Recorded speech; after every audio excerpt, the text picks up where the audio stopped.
Hello and welcome everyone. My name is Brian Ruddle. I'm the Managing Director of the Impact Innovation Group, and welcome to this morning's Innovation Bite on how to create a unique business model. It's important to not only know how to sort of structure new business models, but also how to develop these new to market models that drive competitiveness and growth.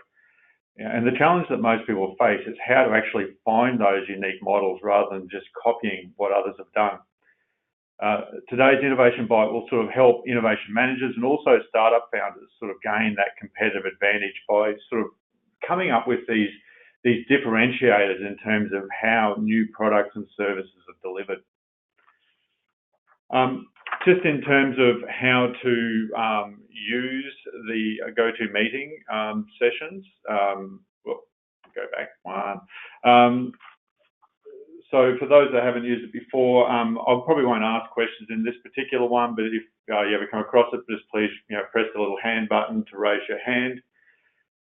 If you have questions, and we'll be taking questions at the end, because I'll be only speaking for about 15 minutes or so, please type in your questions and then we'll go through those at the end of the session. A little bit about myself and the Impact Innovation Group if you haven't worked with us before. So my background, I do a lot of work with innovation and technology commercialisation across a whole range of sectors from agribusiness, health, education, mining and the like. I lead a team of about 20 staff and associates that are spread across Australia and also in China. And we work with startup founders in SMEs, we've worked with government agencies, not-for-profits, and also large and multinational companies. The company started in 2006, and since then we've done a lot of work with getting new products and services to market, helping organisations set up internal innovation systems, and essentially driving a return on investment out of this thing called innovation. In today's webinar, we're going to cover off on 5 main points. The first is how to actually get more out of the business model canvas. Looking then at alternative models to develop, or different ways, if you like, to develop business models. How to overcome some preconceived notions when it comes to actually designing these business models. Looking at combining business model patterns and then stress testing different models. So let's start, and so generally when you start talking about business models, everyone starts talking about the business model canvas. And the business model canvas, for those of you that haven't seen it, it's on the left-hand side there. It is a great tool. The issue though is that people often get hung up on developing, putting the words, if you like, into the table.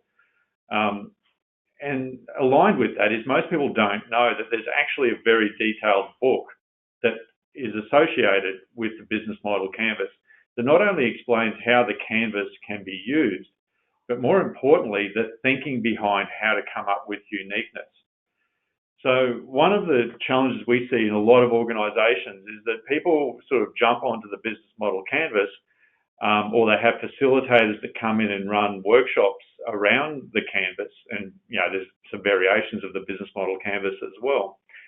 And it's process driven to try to get an outcome, whereas really to get the uniqueness around it, you need the more strategy and or strategic, I should say, and more detailed understanding of the research that went into the development of the business model canvas. Just doing it as a process generally means that people develop business models based on their current knowledge. And so the business model canvas isn't actually the only tool. So another tool that we use at the Impact Innovation Group is St. Gallen's business model. So St. Gallen's University over in Switzerland came up with this approach. And really it's sort of looking at 4 key dimensions there. So they're the dimensions around, who, what, how, and the value. And again, to make it all worthwhile, you need to actually understand, I suppose, all the elements behind it. It's like all these things, there's a book behind it. You need to understand the 4 dimensions, but then start looking at the novelty around or at least two of those dimensions. So St. Gallen's is another one to have a look at, because I suppose the key thing with this is that it actually requires a lot of thought processes around those questions. And it's not just focused on filling out a table. So in a lot of ways, this actually helps to drive, I suppose, some more critical thought processes around how to actually structure a business model.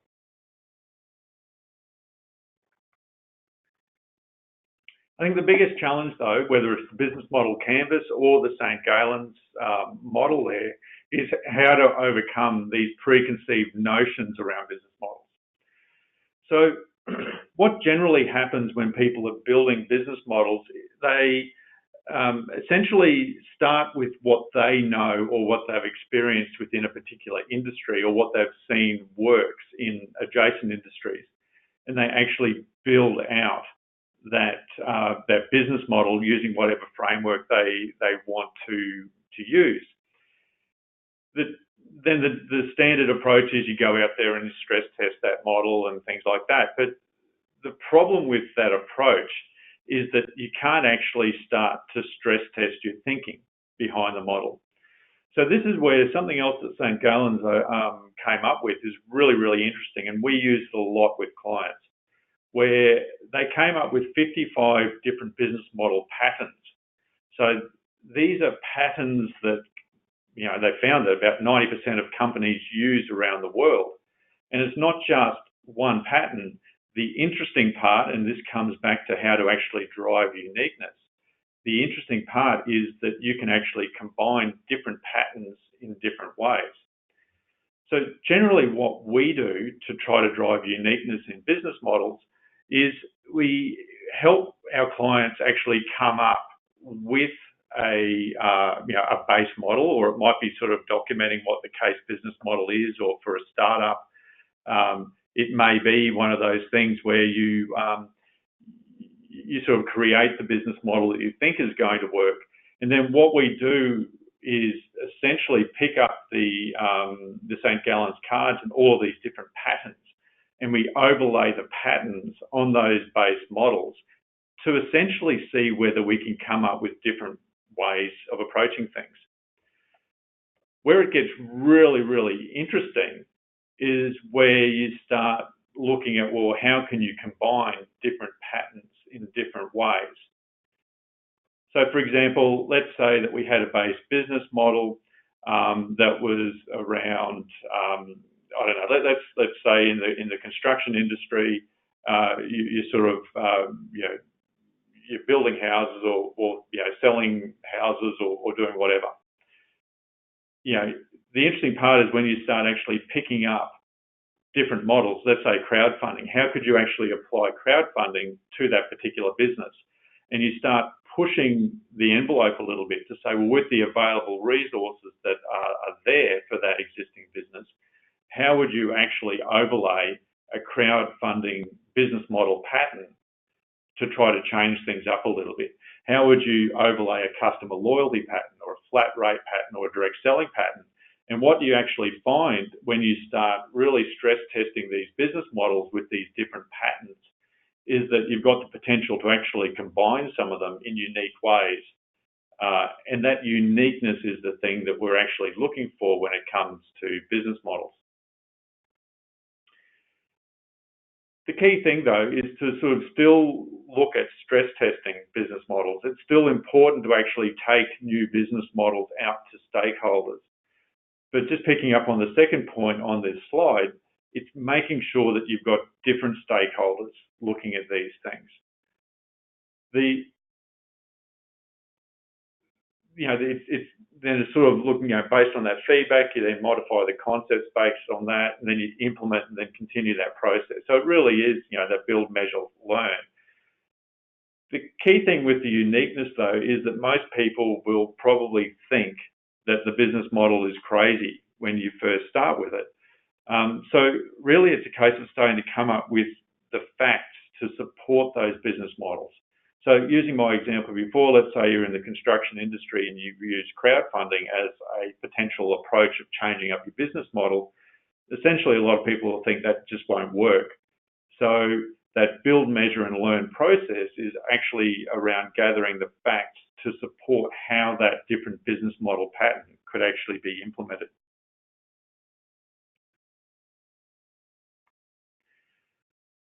So just recapping, with the business model canvas, it is a great tool. We use it ourselves, but we don't use it in the traditional way because at Impact Innovation, we understand the book, we understand the strategies behind it all, and we just see it as a tool and it's a useful way to represent a business model. As I said, you have to be very careful with it because what we tend to see happen is people get hung up on actually filling in all the boxes rather than looking at how they can actually create something that's very unique. The second point, sort of look at alternative models. I've talked about St. Gallen's, but there's others out there that people are using to try to come up with different business models. And it's worthwhile having a look and working out what's actually going to work the best for you. With the St. Gallen's model that I mentioned before, there's a book on it out there, and there's other books around business model development too. And it's useful to have a look at those. The third point, overcoming those preconceived notions. This is really, really important. We're seeing a lot of formulaic business model development processes occurring at the moment. When we listen to pitches from whether it's startup founders or established companies that are looking to commercialize new products and services, we're constantly hearing, well, if we're going to make this the Uber of whatever industry, or the Facebook of whatever industry, or the Apple of whatever, and that's fine to look at business models in that light. But what we're sort of finding is people are just looking at what business models are working out there and then trying to adapt and adopt them, which is fine, but they need to realize that everyone's doing that. So what they're doing isn't actually that unique. That uniqueness comes about from that fourth point around actually looking at business model patterns and overlaying those patterns onto what you think is going to work from a business model, and trying to come up with different ways of combining those patterns to help come up with something that is very unique. And lastly, that stress testing about stakeholders and not being too concerned when people sort of call you crazy. It's one of those things, and I think it was Steve Jobs who sort of made the comment about the crazy ones are the people that think they can change the world, and they usually do. There's nothing wrong with having a crazy business model, and personally, we've had a lot. The whole purpose is to go out there and talk to stakeholders and get their views and thoughts, and start to actually gather that evidence about how that business model is actually going to work. So I hope that's given you some thoughts or ideas around how to actually go about trying to drive uniqueness into business models. And I look forward to some questions. So with the Innovation Bites program, this whole focus is on short, sharp ideas to sort of get people thinking about how to do things differently when it comes to innovation. And with business models, it's really, really important that people start realizing about the value of business models as compared to just developing new technologies. So let's have a quick look and see what questions are starting to come through.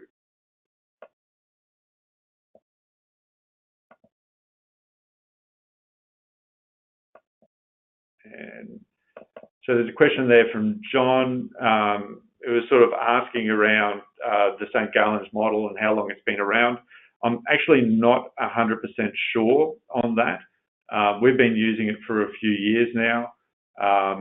It's sort of something that's useful to sort of have a look at. There's also a question about how to get hold of the St. Gallen's book. That's just an online one.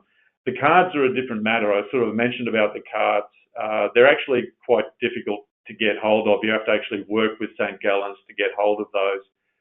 We tend to basically use those in workshops. So, if you're interested in finding out more information, just please let me know.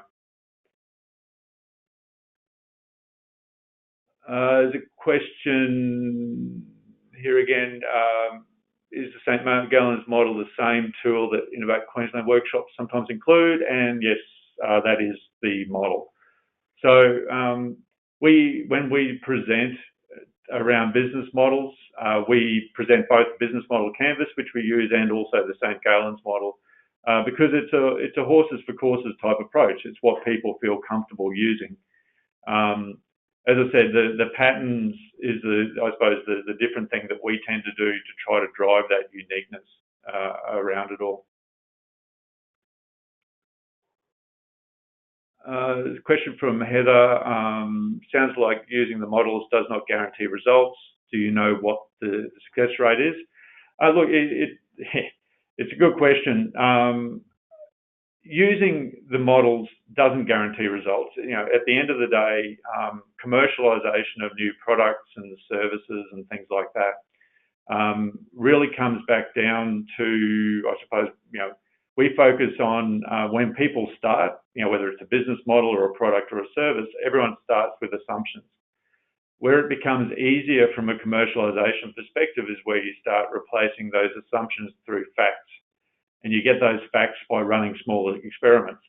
And so business models is exactly the same. You start off with, we think this is the way that a new business model could operate.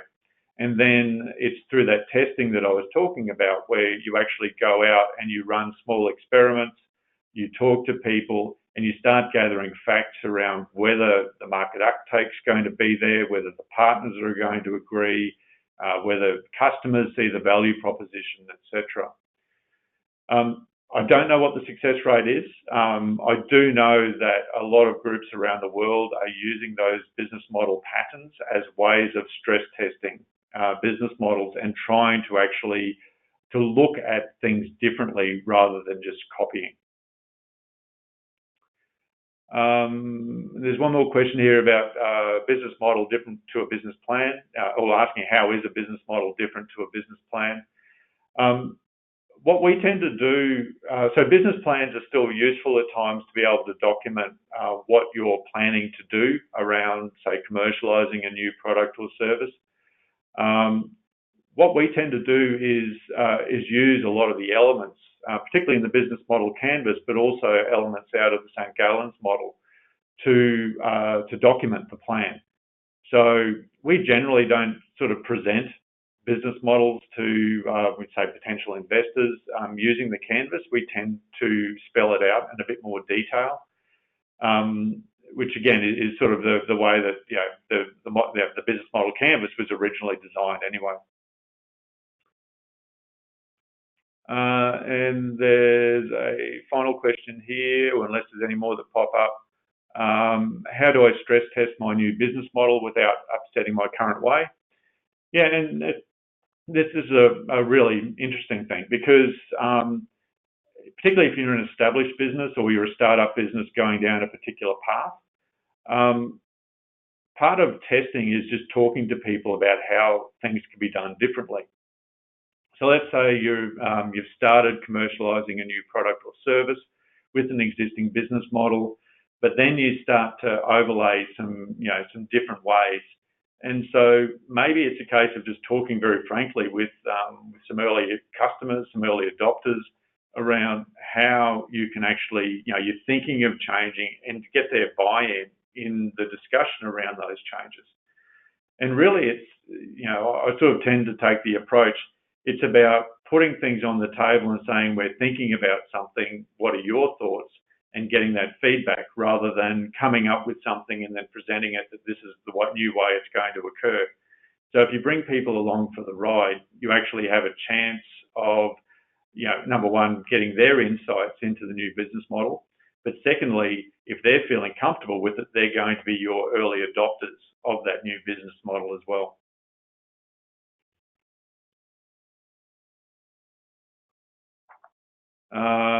So there's one more question. I'll just do this one. So there's a question of how do I convince my company to try a new business model? Should I pitch it to the board? Depends on how close to the board you are. If you're in senior management, I would actually be taking the approach of if you come up with a new model, gathering data and basically making a case for why that new model should be trialed. Pitching something, and this comes back to my earlier point, with a business model when you first start, it's all assumptions. You haven't verified anything. So pitching assumptions to a board is a bit fraught with danger unless there's some major challenges, if you like, with the current business model in the company, and the board is actively looking for new ideas. You want to be able to gather as much information as you can, and then you're essentially, pitching it like you would a new product or service. You're pitching, if you like, an idea with a fair bit of validation behind it. So I hope that this overview has been useful, that you've sort of got a few different ideas around ways of actually making business models unique. Here's some information on the Impact Innovation Group. This is something that we do a lot of for clients, is actually sit down, and then generally it's sitting down in a workshop environment, working with groups to actually help come up with more unique business models that can then go through internal testing phases. So also, if you would like a copy of the slides, feel free to email me. We will be sending out a recording of this webinar to everyone, so you'll have it, but if you do want the slides, just send the email through. So thank you very much, everyone. I hope that you enjoy the rest of your day, and I look forward to catching up with you next time for the next Innovation Bite session. Thank you.